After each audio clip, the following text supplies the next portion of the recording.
Assalamualaikum warahmatullahi wabarakatuh.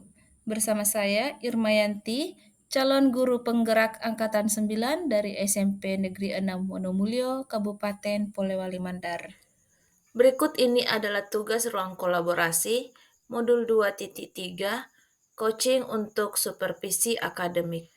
Tugasnya adalah melaksanakan praktek coaching dengan alur tirta yang akan diperankan oleh saya, Irmayanti, dan Ibu Siti Najla Aziz.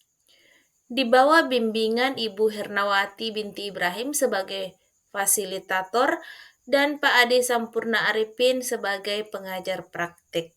Selamat menyaksikan.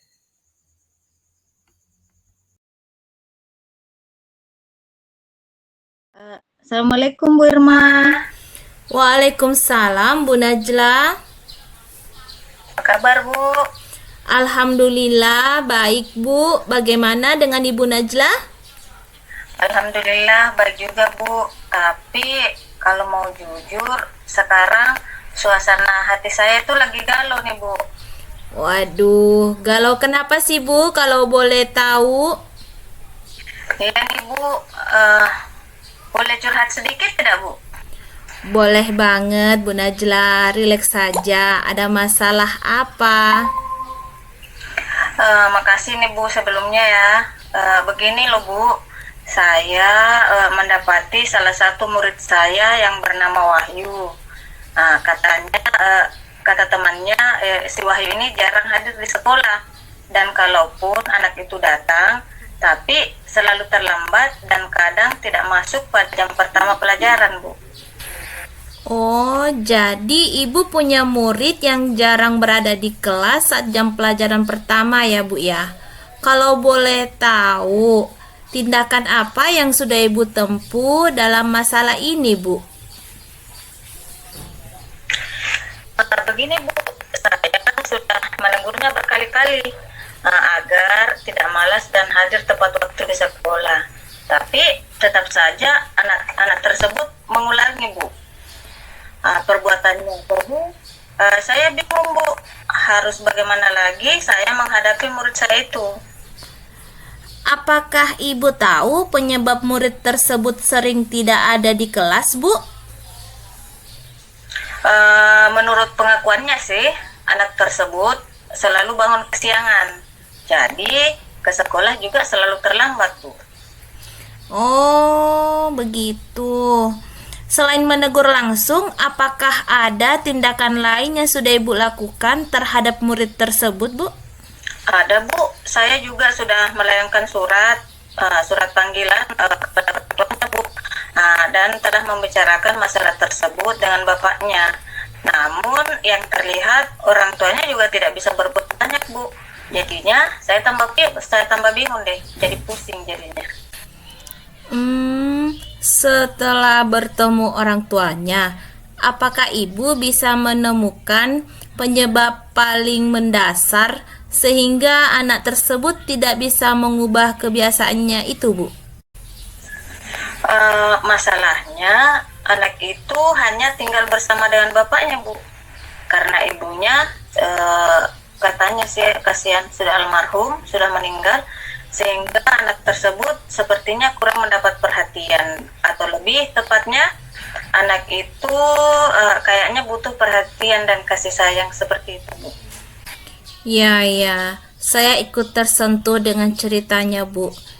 Jadi, kalau begitu, kira-kira apa yang bisa Ibu lakukan untuk memenuhi kebutuhan anak tersebut? Sebenarnya saya jadi terpikir untuk memberikan perhatian khusus pada anak tersebut.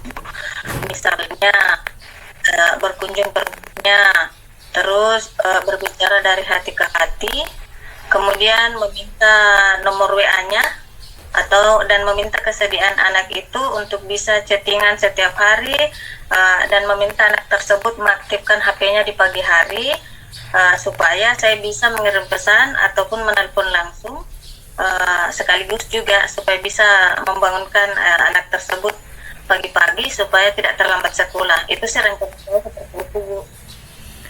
Wah, luar biasa. Ternyata Ibu punya ide yang luar biasa nih. Boleh juga.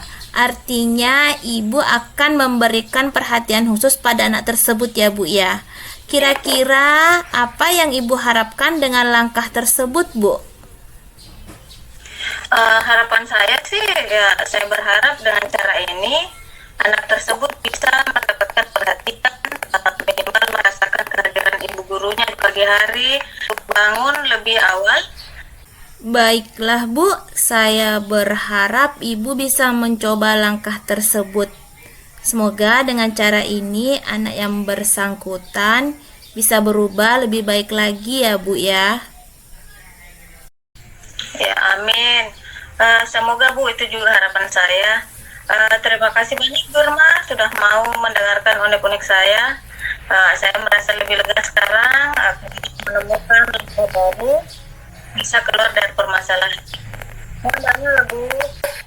Iya, sama-sama Bu. Saya menunggu cerita selanjutnya tentang perkembangan anak tersebut. Oh ya, kira-kira kapan Ibu ingin memulai rencana Ibu tersebut? Insya Allah rencana sih saya akan memulai besok Bu, dan insya Allah saya juga akan menghubungi Bu lagi untuk menyampaikan perkembangan dari permasalahan ini. Sekali lagi terima kasih ya Bu. Sama-sama Bu. Apakah masih ada yang mau disampaikan? Kayaknya sudah cukup Bu. Terima kasih banyak atas waktu dan dukungannya loh Bu. Sekali lagi terima kasih banyak ya Bu. Assalamualaikum. Waalaikumsalam warahmatullahi wabarakatuh. Baiklah, saya akan melakukan refleksi diri terhadap kegiatan latihan coaching tadi. Jadi hal yang sudah berjalan dengan baik selama percakapan yaitu sudah terlihat adanya kompetensi inti dari kegiatan coaching, yaitu kehadiran penuh, mendengarkan secara aktif, serta mengajukan pertanyaan-pertanyaan yang berbobot. Adapun hal yang masih perlu diperbaiki ataupun masih perlu untuk ditingkatkan, yaitu di sini masih perlu perbaikan dalam percakapan yang lebih rileks dan menggunakan bahasa yang lebih sederhana dan tidak baku. Tujuannya agar bisa menciptakan kenyamanan saat berkomunikasi dan bisa lebih terbuka. Kemudian untuk tetap dalam kondisi present atau kehadiran penuh, yang perlu dilakukan di sini yaitu memilih tempat yang lebih privasi untuk kenyamanan berdua. Kemudian fokus pada percakapan dua arah dan tidak melakukan ataupun menerima panggilan telepon dengan orang lain. Hal yang perlu dilakukan untuk memperbaiki dan meningkatkannya yaitu berusaha agar saat percakapan berlangsung tidak memperhatikan ponselnya atau memegang ponsel untuk kepentingan yang tidak berkaitan dengan percakapan. Saya rasa demikian refleksi diri latihan coaching pada kesempatan kali ini. Semoga pada penerapan selanjutnya bisa lebih baik lagi. Sekian, Assalamualaikum warahmatullahi wabarakatuh. Selamat pagi Bu Irma. Bagaimana kabarnya hari ini? Baik Bu, Alhamdulillah. Kayaknya ada yang lagi galau nih. Ada apa nih Bu? Iya nih Bu, saya ingin cerita sedikit tentang kendala saya dalam mengajar. Saya ingin meningkatkan kompetensi saya dalam mengelola kelas Bu, tapi saya masih pusing. Gimana caranya? Oh, menarik sekali Bu. Tapi sebelumnya saya ingin bertanya dulu Bu. Apakah kira-kira tujuan Ibu dalam meningkatkan kompetensi tersebut?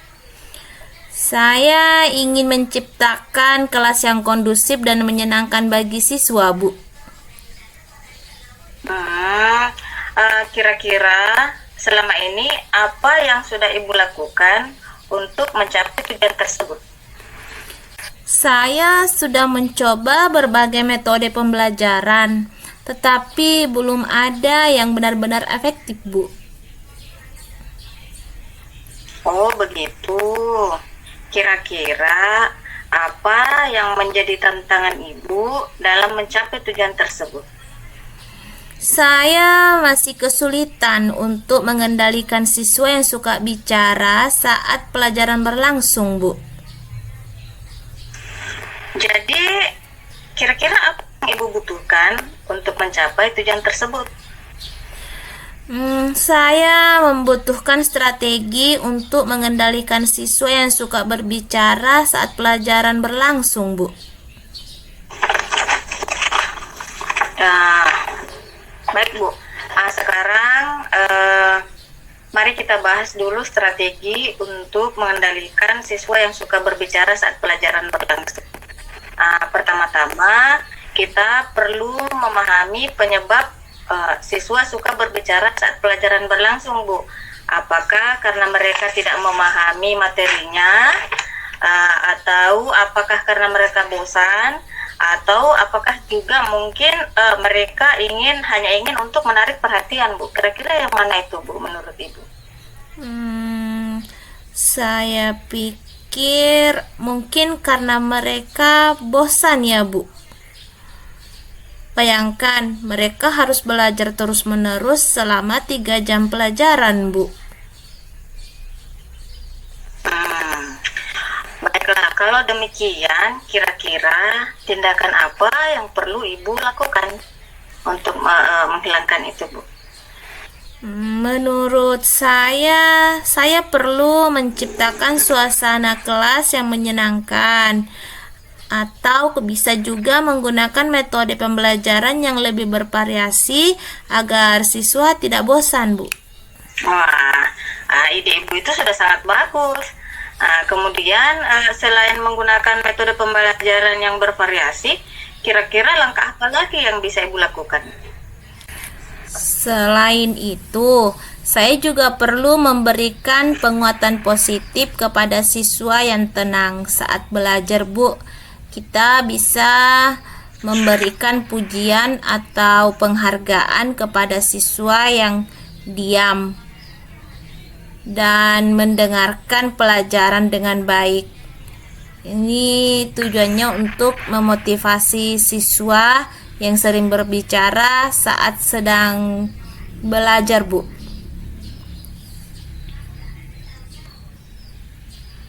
Nah, itu sudah mantap sekali idenya, Bu Irma. Jadi bagaimana? Apakah Ibu sudah memiliki gambaran tentang strategi apa yang akan Ibu lakukan nanti ke depannya? Dari ide tadi. Iya, Bu. Alhamdulillah, saya sudah memiliki gambaran. Semoga saya bisa menciptakan kelas yang kondusif dan menyenangkan bagi siswa dengan ide saya tadi, Bu.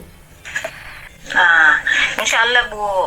Jadi begini ya, Bu Irma, selama kita mau berusaha untuk menciptakan perubahan yang lebih baik, pasti Allah juga akan membukakan jalan untuk kita. Sukses ya, Bu. Sekarang silakan Ibu implementasikan strategi tersebut dan beritahu saya hasilnya nanti ya, Bu. Ya, Bu, pasti, Bu. Terima kasih banyak ya, Bu, sudah bersedia membantu mengatasi kegalauan saya. Terima kasih banyak ya, Bu. Sama-sama, Bu Irma. Terima kasih kembali. Jadi untuk refleksi diri setelah praktek coaching tadi, untuk hal yang sudah berjalan dengan baik selama sesi coaching tadi, sudah terbangun percakapan atau komunikasi yang baik antara coach dan coachee. Jadi chemistry-nya sudah ada. Kemudian yang masih perlu saya perbaiki adalah kemampuan dalam mengajukan pertanyaan yang berbobot untuk menggali informasi dari coachee. Jadi mungkin pertanyaan-pertanyaan yang berbobot atau pertanyaan-pertanyaan yang bisa menggali potensi diri atau menggali informasi-informasi penting dari coach itu masih perlu ditingkatkan lagi. Kemudian yang saya lakukan untuk tetap dalam kondisi presence adalah dengan mempersiapkan diri sebaik-baiknya sebelum sesi coaching. Bagaimana caranya itu adalah